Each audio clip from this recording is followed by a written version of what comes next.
Welcome to Marketing Today. I'm your host, Alan Hart, managing partner of Atomic, combining brand science and creative fire. Today on the show, I've got Molly Swenson, CMO of RYOT.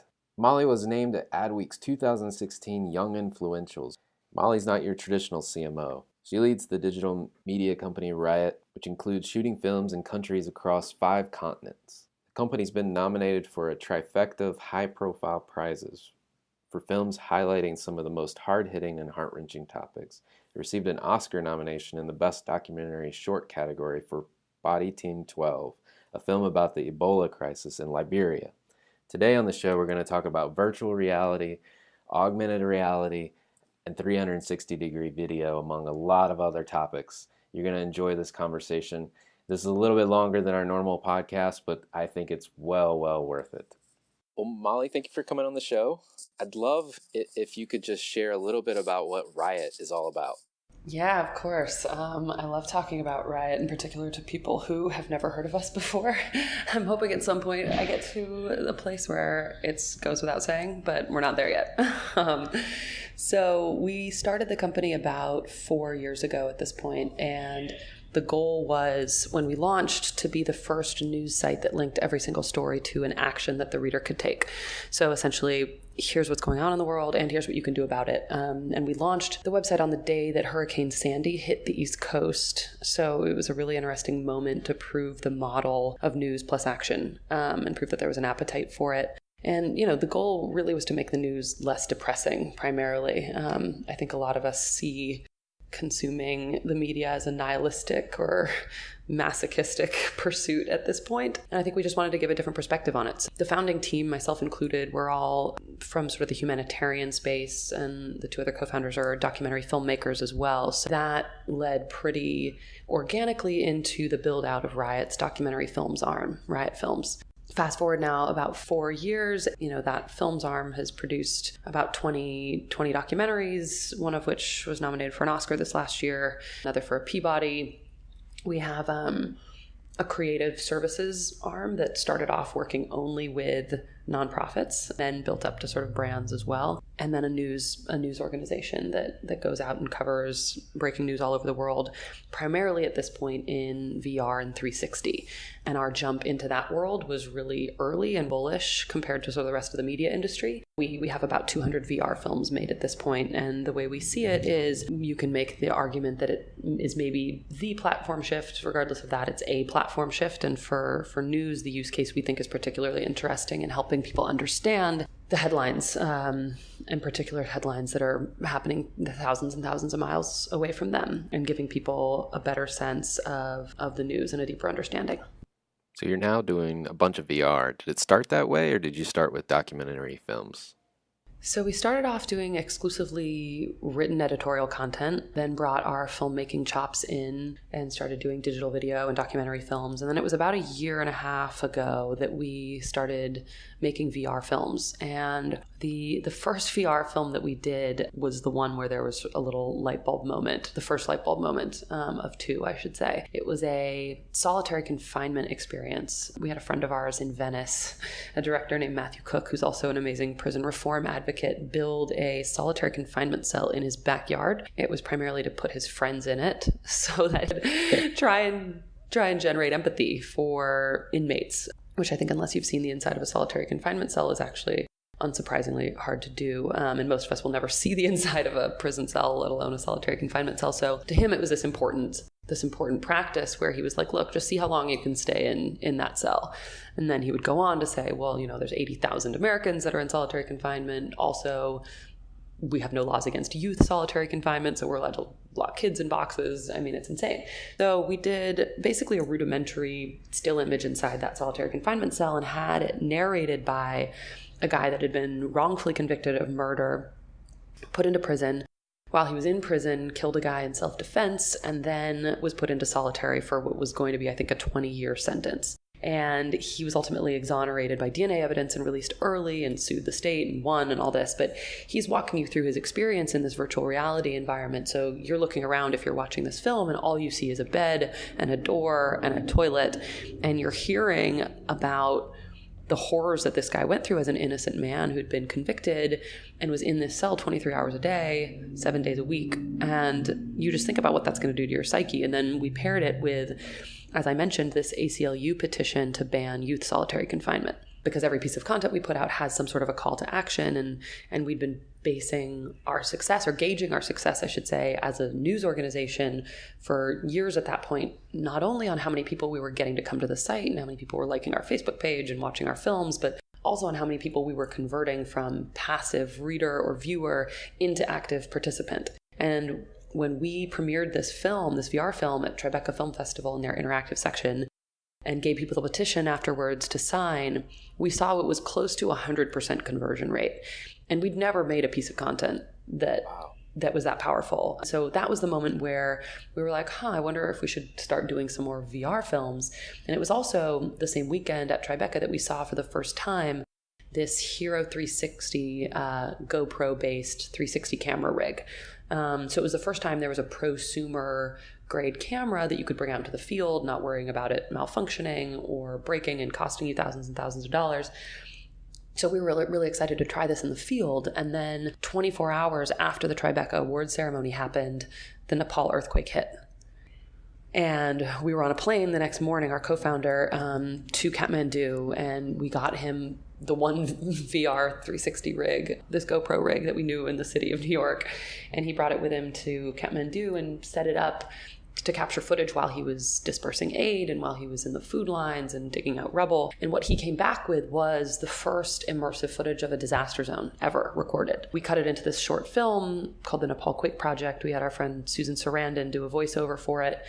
And immediately it got a ton of media attention, and the reactions that we were seeing when we showed it to people were even more intense than the solitary confinement piece. And that was the moment where we were like, this has got to become the tip of the spear for us.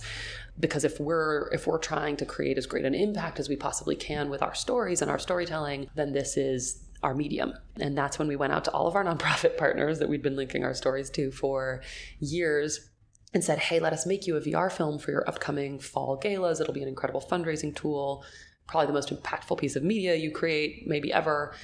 They all came back and said, yes, of course, let's do this immediately. And we realized that we had no one to outsource that production work to. So over the next 6 months, we built up what became one of the largest production facilities for this kind of live action VR filmmaking in the country. And we went to 40 countries. We got tapped by the Associated Press and the Huffington Post and the New York Times and NPR and all these other major media companies to start doing VR news for them and VR journalism. And it was around that time that Bryn and I, my co-founder, and I were going out for our Series A round of funding. And then a few of the major media companies that we walked into to ask for investment, including the Huffington Post, sort of sized us up and said, how about we buy you instead? And we said, no thanks. Really? You said no at first? We said no at first, yeah. Wow. But that's sort of that was our entry into VR and sort of how it happened. And it didn't feel like a pivot. It just felt like an exploration of an emerging format that was going to give us the best shot at fulfilling our potential as a news organization. Right. And that's funny. You describe it as a news organization. Mm-hmm. What does a CMO do at a news organization? Right. That's a great question. So at that point, I was the COO, which basically means everything under the sun when it's a company going from 3 people to 35 people and from... So that means you took out the trash. Privately right? funded to, it's plenty of taking out the trash, plenty of trucking around New York and LA with VR headsets in my backpack and sort of Willy Loman style. And what happened once we got acquired was basically the opportunity for me to sort of move into a role that just had less sort of business operations and back office spreadsheet work that I was more than happy to do and more or less qualified, I suppose, but wasn't ultimately where I wanted to spend most of my time, and into a more public-facing role, one that involved a lot of both internal advocacy within Huffington Post and AOL and keeping everyone informed of what we're doing, the announcements that we have upcoming, and partnerships, as well as a lot of our sales. I was initially going to be Chief Revenue Officer post-acquisition, and ultimately, the way I felt about that title was that it felt, and no offense to any chief revenue officers out there, mad respect, it felt a little predatory to me.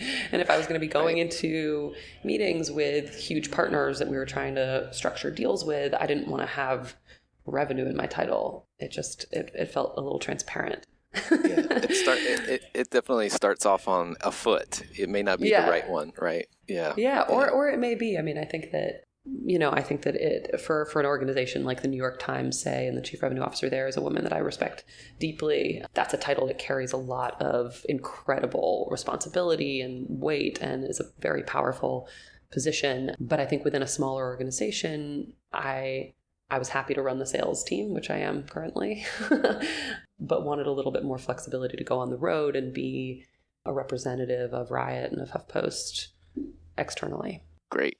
What's it like to be a non-traditional marketer? I mean, do you have a marketing background at all, No. or is this you're learning it as you go? No, I don't. I don't have a traditional marketing background. Absolutely not. My path to get to RYOT was somewhat circuitous. I thought I was going to be a paralegal, go to law school, do that whole track. Ended up instead getting an internship at the White House. This is all directly after college. Internship at the White House. While there, I auditioned for American Idol and ended up making it pretty far. And when I came out to LA for Hollywood Week, I was being pretty realistic about my chances of actually becoming the next American Idol. And instead of, spending all my time with the other contestants and ingratiating myself to the judges, I applied for jobs out in LA and interviewed. And so after I was eliminated, this was season 10, so back in 2011, I got offered a job with what was on paper, at least, my dream job with a company called Global Philanthropy Group that does philanthropic consulting for celebrities and high net worth individuals. So it was amazing. My first three clients were Kobe Bryant, Shakira, and Ben Stiller. Holy cow. So I was running their foundations, and what that amounted to was a combination of social media marketing and fundraising and operations and speechwriting and ghostwriting and partnerships and probably half a dozen other things that I can't think of off the top of my head. But that was incredible and such an amazing learning opportunity to be working on high profile, important projects that felt like they were really making an impact on the world, whether they were leveraging these individuals' social capital and their fan bases or their actual capital. And that's how I met Bryn and David, the co-founders of RYOT, was through Ben Stiller, because they were working down in Haiti, and all of the Stiller Foundation's work, or all of the grant making that I did for the Stiller Foundation on behalf of Ben, was to education projects in Haiti. And so I was essentially giving my current co-founders, Bryn and David, Ben Stiller's money. So we should really thank Ben Stiller. We should definitely thank Ben Stiller. And I did get to recently, actually. We saw him in New York a couple of months ago, and I hadn't seen him since I worked for the foundation. And I don't think he knew that I credit him entirely with the success of RYOT and my involvement with it, which I do. Wow. So no, I have no actual traditional marketing experience. I have a lot of experience making things happen and sort of project management from soup to nuts. And I think a lot of it is just sort of production, I would call it, even at this point, right? Like I've sort of become a producer de facto of all of RYOT's documentaries and a lot of our virtual reality films. And from my perspective, being a producer is really just sort of problem solving on an as needed basis.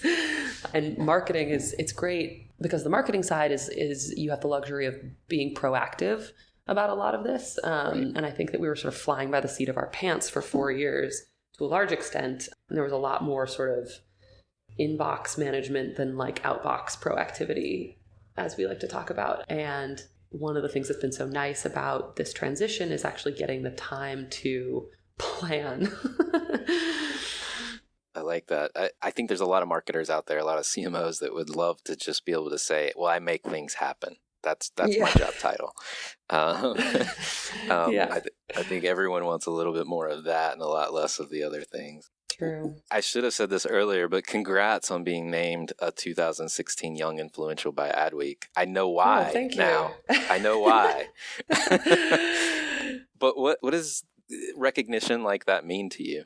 Well, first, I was really excited because it was one of the first pieces of press that I've gotten in my adult life that didn't mention American Idol. Well, I was going to ask, should we be singing this reply? Yeah.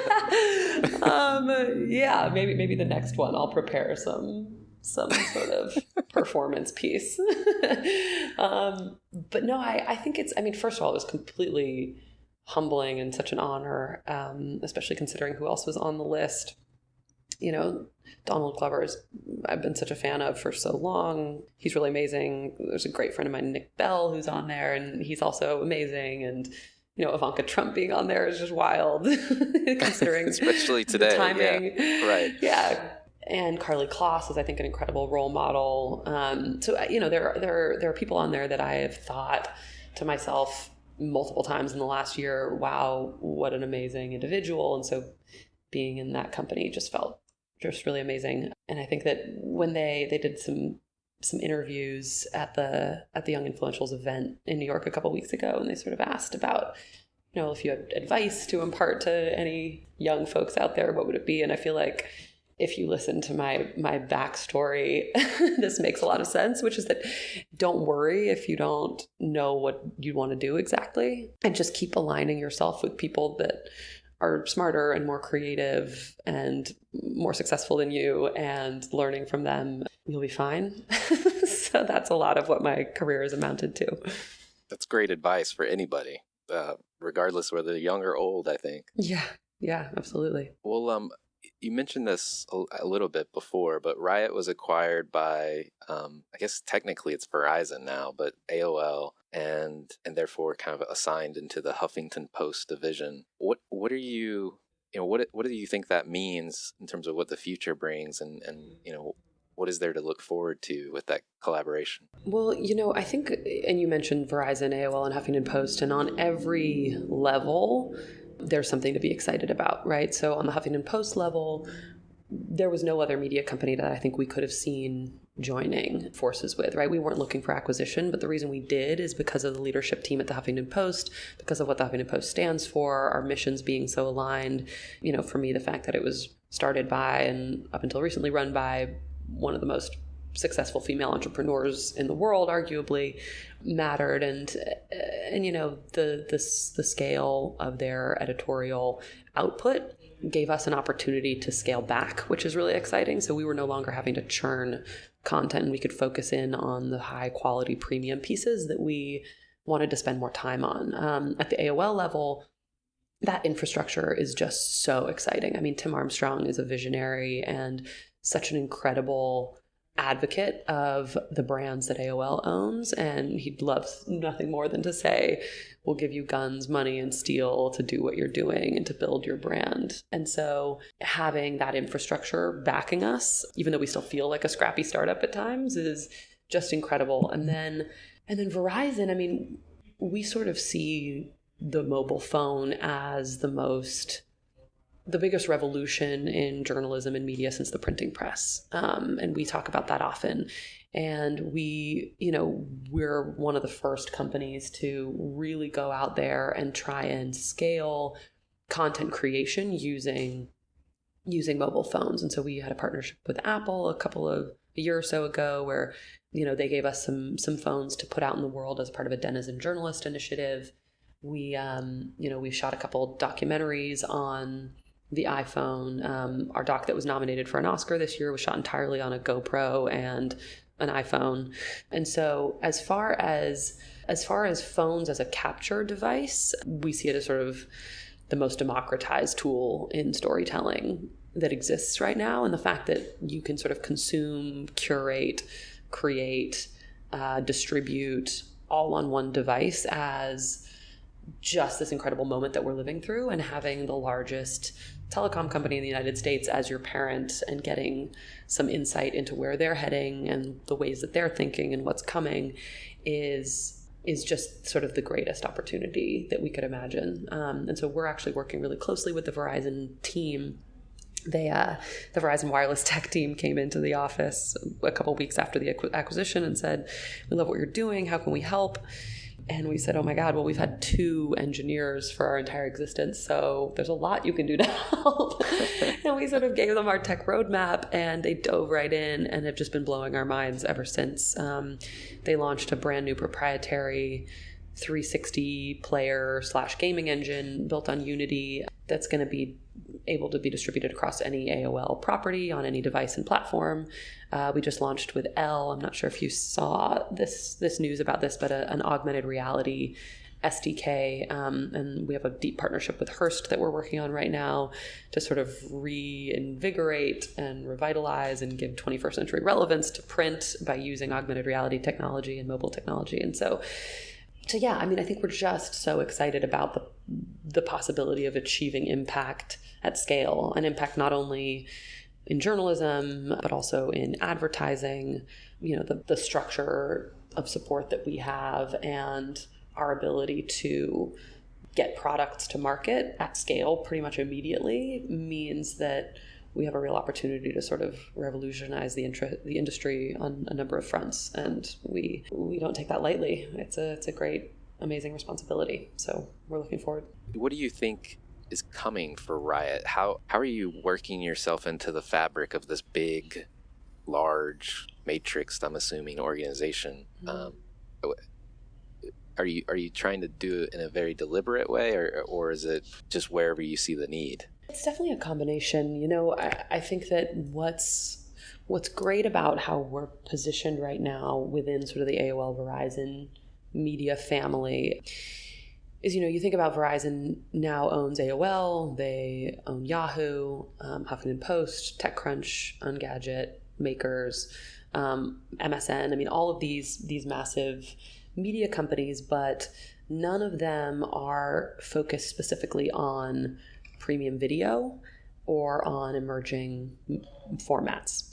So we get to sort of be this little innovation arm that can work across brands, that can work with other companies entirely on this type of content.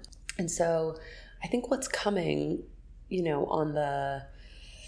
I'd say on the traditional format side is we're getting into TV development. And I say TV, and it's hard to even know what's meant by that now, right? Right. What even defines TV? Is it where the device you watch it on? Not really, because you can watch HBO on your phone. Is it the budget? Not really, because YouTube and Amazon have gigantic budgets as well. Is it the stars that are in it? Not really.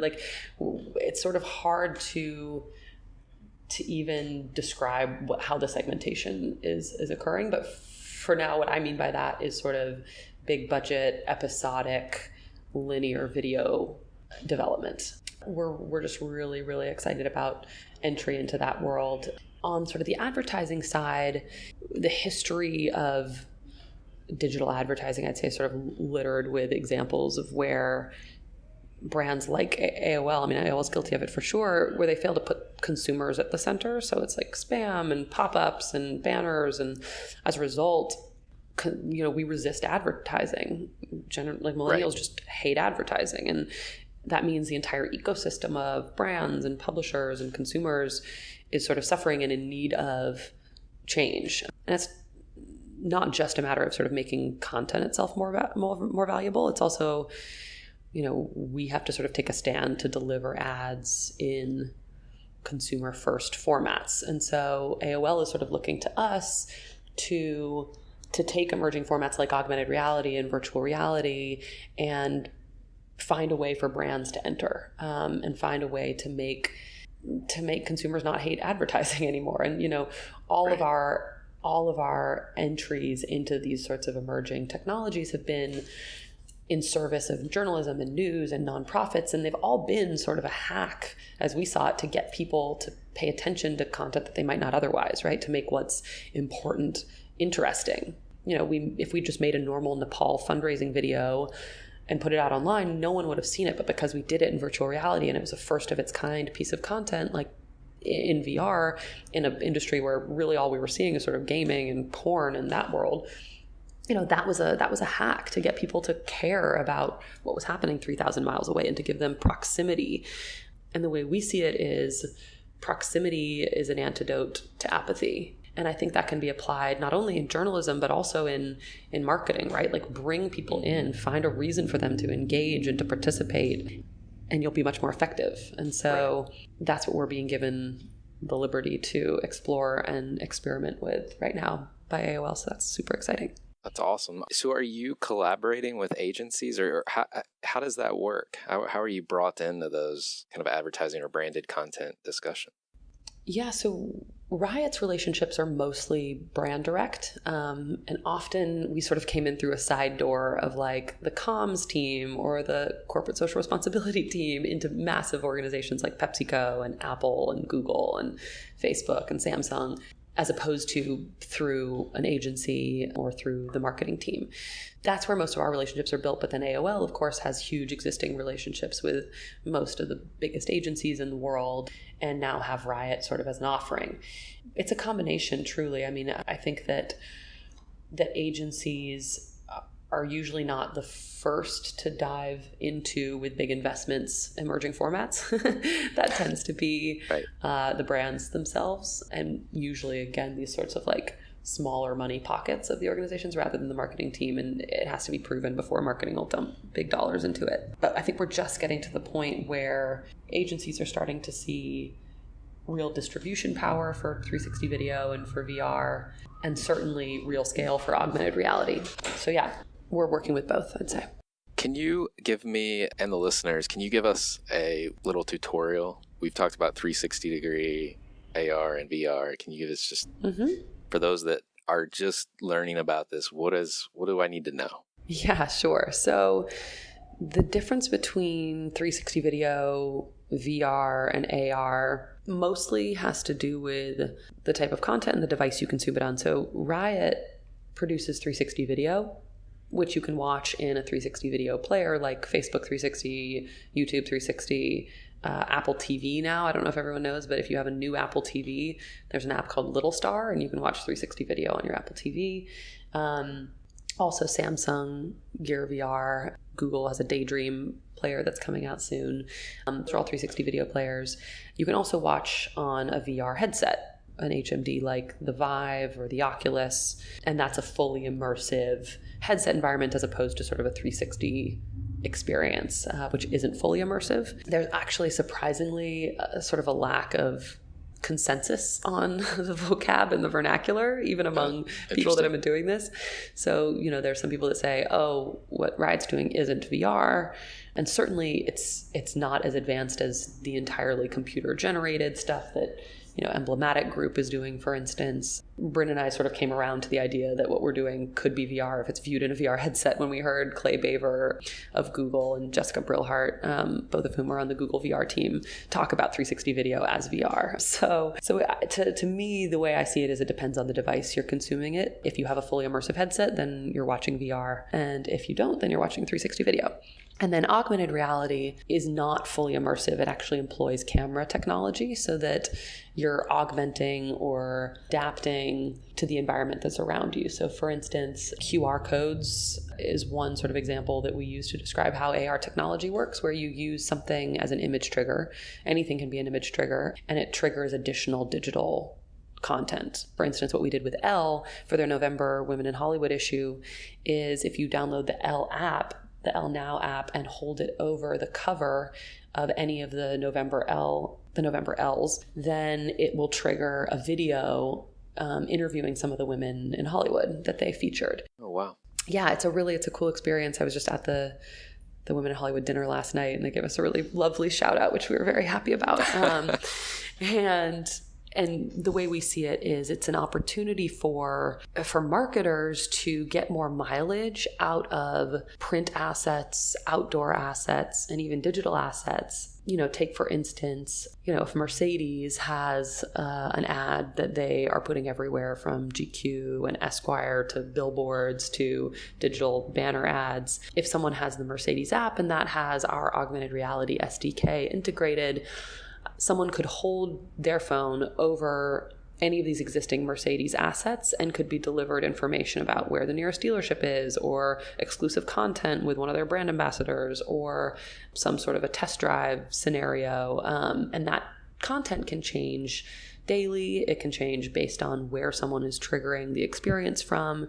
It basically creates a ton of additional value for those print assets, and I think makes it really much more exciting for the consumer. They want to engage in some sort of a novel experience like that. So again, it's sort of a consumer first ad format, which to us is really exciting. That was certainly not the first use case that we thought of when we started playing around with augmented reality. I think the first thing we did was we developed a little image trigger using the ISIS flag to change it into a rainbow gay pride flag. And the second one was during the North Carolina bathroom law protests. We were making every bathroom sign an image trigger into a gender inclusive bathroom sign. And I love it. So all of our, like I said, all of our introductions into these sorts of emerging technology experiences are because we want to start a conversation. We want to get people to pay attention to stuff they wouldn't otherwise. And then the implications for brands are just massive. One of the things I've heard, especially as it relates to virtual reality, is that it's really expensive. But early on, you talked about prosumer cameras coming out. One, is it expensive or is that a myth? And then two, I guess obviously it's going to get cheaper as we go. Yeah, I mean, the reason it was expensive initially is because there is an additional step in the post-production process with VR, depending on the camera you use, where you actually have to physically stitch all of the memory cards together in order to start the editing process. And that can take a long time depending on how many cameras you're using. That was one thing. The second was just that there weren't very many people doing it. Demand was really high and supply was really low. And now, both on the technology side and the creators, supply is increasing. The prices are dropping and are pretty close to, if not the same, as sort of linear video production. And where it gets expensive is in the same sorts of, economies of scale that you see in digital video or in cinema or commercial video. And that has to do with animation and graphics, anything that requires heavy lifting from sort of a rendering or computer generation perspective. So we've been talking about tech. I want to shift a little bit to talk about storytelling. And I was recently at another conference, and John Landau, I guess he was the producer / director of Titanic and other films as well, but we were talking about VR and storytelling. His thought was that regardless of the tech, you got to tell a good story. Otherwise people aren't going to watch. And I'm curious what your take is on storytelling and if there's any tips or advice you have for marketers out there. Yeah, for sure. I mean, I think with VR in particular, when the technology first came out, it was enough to just sort of put you underwater swimming with some wild dolphins and have you experience that. Not much of a story, more of just a trip. But I think that there still is potential within VR to create a really incredible moving experience that doesn't have a story necessarily. I think that you use VR when you want to take someone somewhere, and putting them in a place that isn't readily accessible is an experience and is one that most people won't forget, in particular if it's their first VR experience. But I do think that the bar is being set higher now, and where I'm sort of seeing it go is rewatchability, right? How rewatchable is something? And that has more to do with, I think, details and just pure sort of like aesthetic choices as much as it does with story. I think that when it comes to storytelling though, and I don't want to diminish the importance of storytelling, not at all, but I just think that with emerging formats, you have a little bit of leeway between the time it's invented and the time where the content market for it becomes saturated, where you don't actually have to focus on it so much. We're nearing the end of that point. And, some of the new sort of storytelling that we're trying out in virtual reality is really exciting. For instance, we just sold a VR comedy series to Hulu that we're sort of billing as the Portlandia of VR. And, we were able to get really incredible comedy talent on board to direct and produce and star in it because they're all really excited about the prospect of telling jokes in a new way. Anytime there's a birth of a medium, you get to think about new ways of telling jokes. And in VR's case, a lot of it is sort of choreography based or set design based or lighting based in a way that normal digital video doesn't have to be, because you can direct attention however you want. We're having a lot of fun with that and with making the viewer an actual character in these comedy sketches or in the comedy episodes. And they're being interacted with in very awkward ways. And the whole point is to make you sort of laugh uncomfortably and tell all your friends to watch it so you can see them squirm. A lot of our, and I think that Titanic is certainly no exception to this. A lot of our strategy in storytelling is based around characters, creating a character-driven approach. Every documentary that RYOT did for its first 2 years in existence, we didn't set out to make a documentary. It just sort of happened because we were in the field in some sort of post-disaster or crisis situation and found an individual whose story was just so compelling that we couldn't help but tell it. So that happened after the cholera epidemic broke out in Haiti a few years ago. We told the story of the cholera epidemic through the eyes of one of the Little League baseball players on the Little League team that we started in Haiti. The next film was done in the wake of Hurricane Sandy. And it was, the subject was a surfer from Breezy Point who had lost his home in the fire on Breezy Point. And then the one that was nominated for the Oscar was when our co-founder was in Liberia at the height of the Ebola outbreak.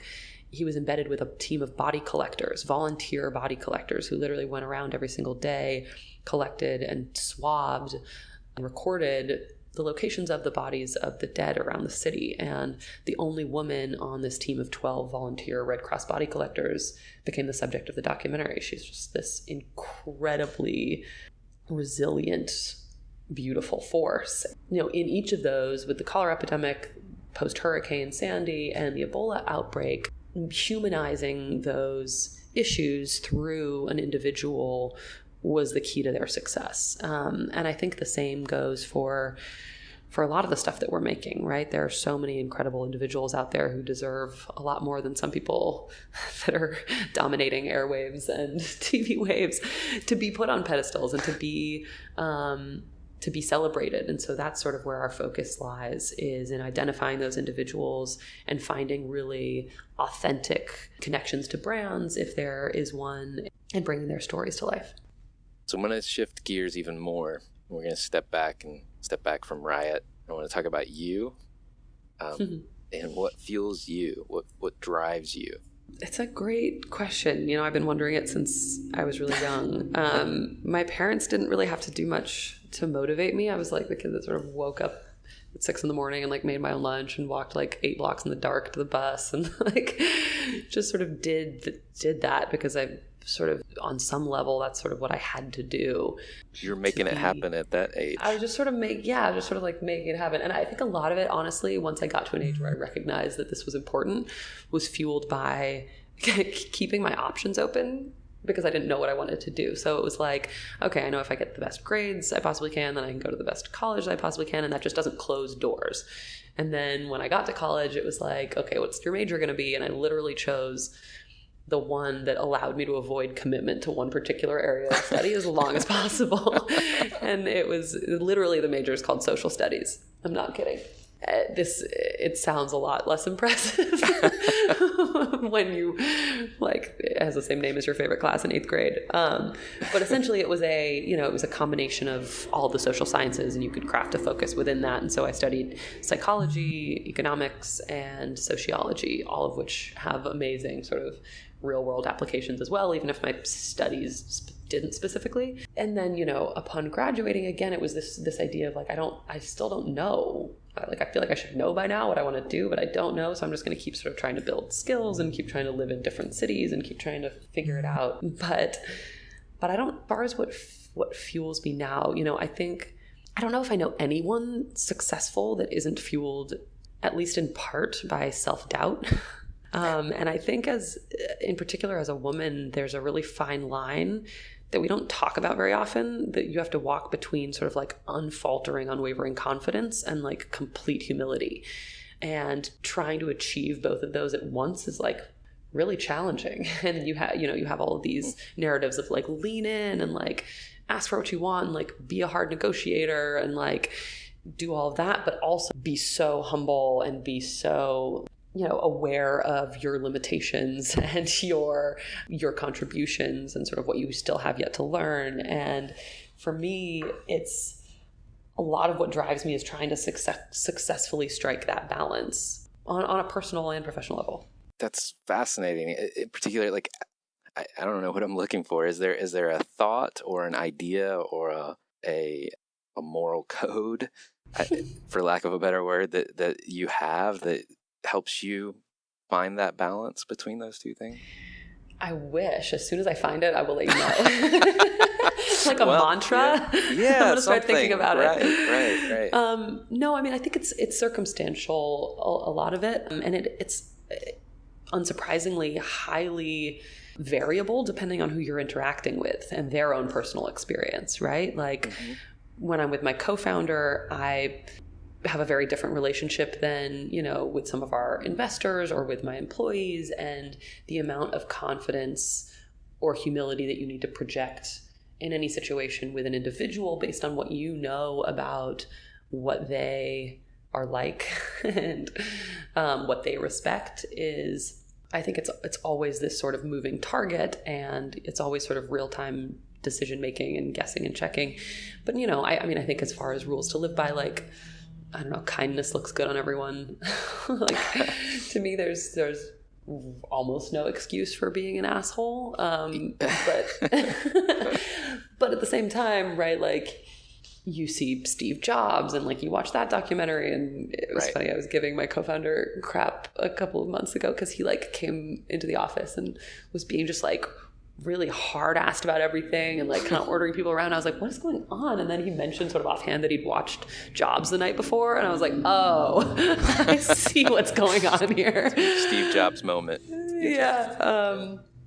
But no, I mean, I think that probably it's just, like, in general, the way I see wisdom is like the accumulation of diverse perspectives that you can call upon in any moment to give yourself the appropriate perspective on things. And there's this great, I think it's sort of a Kabbalah, it might be rooted in Kabbalah, and I don't want to turn anyone off by saying that. I'm sort of mad that I even said it, because it's like, people have a lot of thoughts about Kabbalah, even if they have no idea what it is, including myself before I even sort of read into it at all. But it's a parable, I guess, or that says you want to be like the eagle in the sky, the snake on the rock, and the fire in the belly. And what that means is the eagle in the sky looks down and sees how small everything is, and has just, like, a perspective on the scope and the scale of things that appear to be crises in the moment, but then ultimately aren't. To me, I sort of think of the Charlie Chaplin quote that's like, life in close-up is a tragedy, but zoom out and it's a comedy. I'm paraphrasing. But that, and then the snake on the rock is, if you think that you don't have to move or change to get around an obstacle, you're probably wrong. You're going to have to remain flexible, and you're going to have to remain adaptable in order to overcome, and that being hard-headed probably isn't going to be successful in the long term. And then the fire in the belly, and this is the part that sort of is a little bit, I mean, even in this parable, it's like there's sexism present, but it rings true, which is that fire in the belly is supposed to be how a man loves a woman, and you're supposed to bring that passion to everything you do. I think same can be said the other way around. Yeah, I think you're right. But I like that, because in particular, sort of the flexibility and the perspective and the passion, if you look at those, if you sort of break them out into sort of three segments, those are all highly important and valuable, I think, not just professionally, but personally. Love that. What brands, companies, people, or causes do you think people should take notice of? Good question. The company that blew my mind the most recently was the Magic Leap demo that I saw.